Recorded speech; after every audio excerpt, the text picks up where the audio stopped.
Good morning students. मैं Rajendra Prasad सूर्यवर्ल्ड school के YouTube channel पर आपका हार्दिक अभिनंदन करता हूं। आज हम पढ़ेंगे कक्षा 12 का चैप्टर 6 संततता एवं अवकलनीयता। इसमें हमने संततता के बारे में चर्चा कर ली थी और आज हम चर्चा करेंगे अवकलनीयता के बारे में। तो देखो स्टार्ट करते हैं।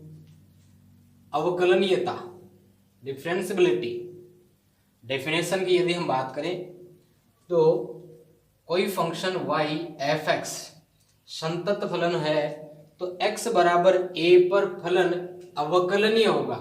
देखिए क्या कह रहा है कि फलन संतत है तो वो फलन x बराबर a पर अवकलनीय होगा यदि फलन के वक्र के उस बिंदु पर स्पर्श रेखा खींची जा सके।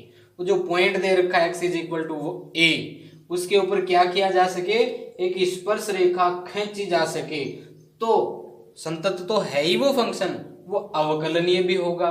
या फिर इसके विपरीत हम यूं कह सकते हैं कि फलन f(x) बिंदु x बराबर a पर अवकलनीय नहीं होगा। कब अवकलनीय नहीं होगा? यदि वक्र के इस बिंदु पर असंतत या इस बिंदु पर वक्र की दिशा में कोणीय परिवर्तन हो रहा हो। यानी क्या हो, फलन या तो असंतत हो, कंटिन्यूअस न हो, ठीक है, कंटिन्यूअस न हो, या फिर हम यूं कह सकते हैं कि उस बिंदु पर वक्र की दिशा में कोई कोणीय परिवर्तन हो रहा हो। तो उस अवस्था में हम उस फंक्शन को अवकलनीय नहीं कहेंगे, ठीक है। यानी कहने का मतलब यहां क्या हुआ, यहां यही मतलब हुआ कि जो फंक्शन संतत है, ठीक है, लगभग वो क्या हो जाता है, डिफरेंशिएबल भी हो जाता है। लेकिन यदि वो असंतत है, टूटा हुआ है, असंतत है, तो कन्फर्म ही वो अवकलनीय नहीं होगा। क्लियर है? अतः हम कह सकते हैं कि फलन f(x) बिंदु P पर अवकलनीय है यदि और केवल यदि बिंदु P पर एक अद्वितीय स्पर्श रेखा का अस्तित्व हो। उस दिए गए बिंदु पर एक स्पर्श रेखा क्या की जा सकती हो, खींची जा सकती हो, तो उसी अवस्था में वो फंक्शन जो अवकलनीय होगा, अर्थात वक्र P पर कोणीय बिंदु न हो। ठीक है, ये तो थी इसकी परिभाषा। अब फलन का बायां अवकलज, left hand derivative of a function, ये क्या होगा, बिंदु x बराबर a पर फलन f(x) का बायां अवकलज का जो मान है उसको हम रिप्रेजेंट करेंगे f'(a). l का मतलब यहाँ लेफ्ट हैंड है, f' का मतलब डेरिवेशन हो रहा है, ठीक है, तो लेफ्ट हैंड डेरिवेशन है ये। इसे f'(a-0) से इंडिकेट करेंगे, और या फिर लिमिट के रूप में यदि लिखना चाहें तो limit s tends to 0 f(a - h) minus f(a) upon -h, जहां h की जो वैल्यू है वो 0 से बड़ी होगी। तो ये मान कहलाएगा किसका, लेफ्ट हैंड डेरिवेटिव, ठीक है, ये फलन का बायां अवकलज होगा। इसी प्रकार यदि दाएं अवकलज की बात करी जाए तो अंतर सिर्फ कितना होता है, यहाँ l की जगह r राइट हैंड लग जाता है, r f'(a) और यहाँ f'(a+0) हो जाएगा, ठीक है। Limit h tends to 0 f(a+h) हो जाएगा, f(a+h) माइनस f(a) अपॉन ये h माइनस का था, नेगेटिव था, पॉजिटिव हो जाएगा।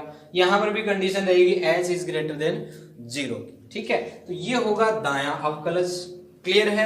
अब ये बायां अवकलज और दायां अवकलज आपको क्यों बताए गए, इनकी कहाँ आवश्यकता होती है? देखिए अवकलनीय फलन, ठीक है, क्या देखना होता है यहाँ, कोई फलन f(x) x बराबर a पर अवकलनीय होता है कब, यदि उसके दाएं अवकलज का मान उसके बाएं अवकलज के मान के बराबर हो, अर्थात left hand derivative right hand derivative के क्या हो, बराबर।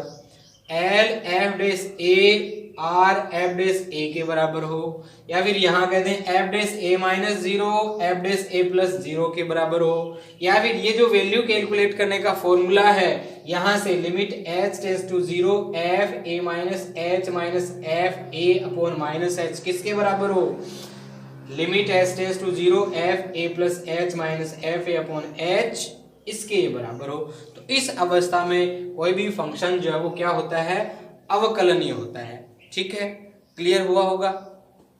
इसके बाद है अंतराल में अवकलनीयता, differentiability in an interval.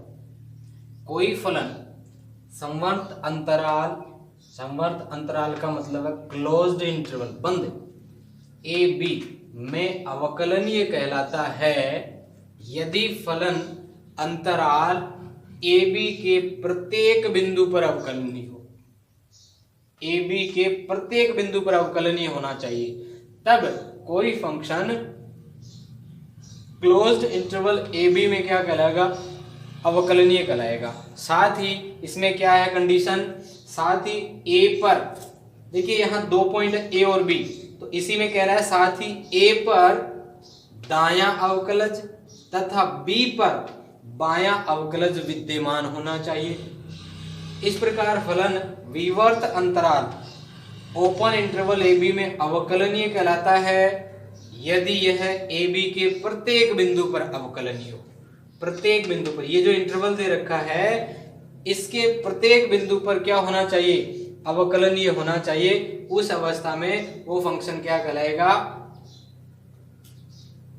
Open interval A B में अवकलनीय। ठीक है, इसके अलावा कुछ रिजल्ट्स हैं जो आपको याद रखने हैं। क्या है, देखिए फर्स्ट है प्रत्येक अवकलनीय फलन संतत होता है, याद रखेंगे। प्रत्येक संतत फलन अवकलनीय हो यह आवश्यक नहीं, जैसे मापांक फलन, कोई भी आपको मॉडुलस फंक्शन दे रखा है, ये x बराबर 0 पर इसकी बात करें तो ये कंटिन्यूस होता है। x बराबर 0 पर ये कंटिन्यूस होता है, लेकिन x बराबर 0 पर ये डिफरेंशिएबल नहीं होता है।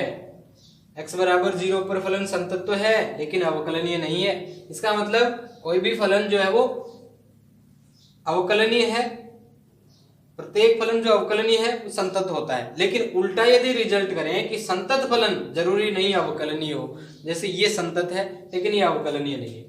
यदि कोई फलन, लेकिन ये जरूर है यहाँ कि अवकलनीय होने के लिए फंक्शन जो है वो संतत होना आवश्यक होता है। यदि कोई फलन संतत नहीं है तो वह निश्चित रूप से अवकलनीय नहीं होगा। देखिए क्या कह रहा है, यदि कोई फलन संतत नहीं है तो निश्चित रूप से अवकलनीय नहीं होगा। कन्फर्म तोड़ हो जाता है यहाँ। अवकलनीय फलनों का योग, दो फलन अवकलनीय हैं, अब उनका योग और उनका अंतर, उनका गुणनफल या उनका भागफल या फिर उनका संयुक्त फलन, कंपोजिट फंक्शन भी सदैव क्या होते हैं, अवकलनीय ही होते हैं। नेक्स्ट पॉइंट है प्रत्येक बहुपदीय, ठीक है, अधिक ढेर सारे पद हों वो बहुपदीय फंक्शन हो जाता है। चर घातांकी पावर वाले तथा अचर फलन कांस्टेंट फंक्शंस जो हैं वास्तविक रेखा पर सदैव अवकलनीय होते हैं।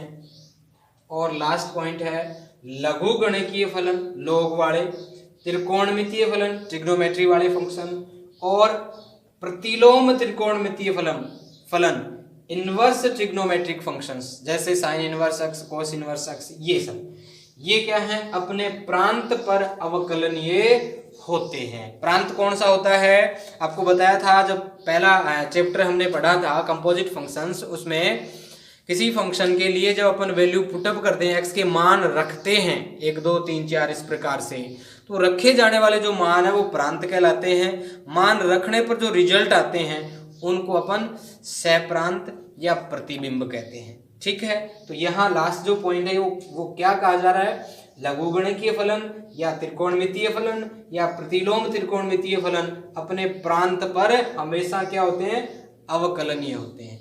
क्लियर हुआ। तो ये सामान्य सी जानकारी थी अवकलनीयता से संबंधित। ठीक है, आज हम यहीं तक पढ़ते हैं। इससे संबंधित सवाल या प्रश्नों की चर्चा जो है हम आगे आने वाले वीडियो में करेंगे। ठीक है, तो स्टूडेंट्स अपने वीडियो को लाइक और शेयर करेंगे तथा साथ ही अपने चैनल को जरूर सब्सक्राइब कर लेंगे ताकि आगे आने वाले वीडियोस के नोटिफिकेशन आपको टाइम टू टाइम मिलते रहें। धन्यवाद।